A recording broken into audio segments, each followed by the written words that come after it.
আজ যেহেতু মঙ্গলবার, স্নান দান করে মা মঙ্গলচণ্ডী পুজো দিতে চলে যাচ্ছি ঠিক আমার বাড়ির সামনে বনকালী মন্দিরের সামনে। তো দেখতেই পাচ্ছ অনেক ভক্তবিন্দু আছে, ঠাকুরমশাই খুবই সুন্দর করে পুজো করছে, ভালো লাগছে দেখে নিয়ে। কিছুক্ষণ পর ঠাকুরমশাই আরতিও করছে, মোর মন মুগ্ধ হয়ে গেল। তো আমার বোন আমাকে আরতির আশীর্বাদ দিয়ে দিচ্ছে, আমি একটু আশীর্বাদ নিয়ে নিয়েছি। তারপরে আমার বোন আমাকে ফুল বেলপাতা দিয়ে দিয়েছে কিছুক্ষণ পর অঞ্জলি দেবো বলে। আমার মা এখন দুব্বা দিয়ে দিয়েছে, যেহেতু এখন ঠাকুরমশাই খুবই সুন্দর করে প্রাচালি পড়বে। কারণ আমার মঙ্গলচণ্ডী ফুল হাতে দিয়ে বললো এটা দিয়ে জল খেয়েও তোমার যে ছেলে হবে, এই ছেলের নাম রেখো জয়। এই বলে মা মঙ্গলচণ্ডী চলে গেলেন। খানিকক্ষণ বাদে আবার সহজগরের বাড়িতে যে হাজির হলেন।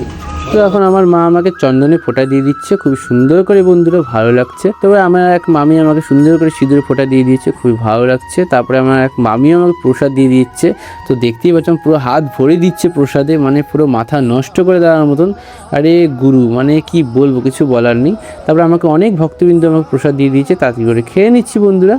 চলো, তো আজকে মিষ্টি কেমন হলো অবশ্যই কমেন্টে বলো, সাবস্ক্রাইব আর ফলো করে দিন। Tata, bye bye.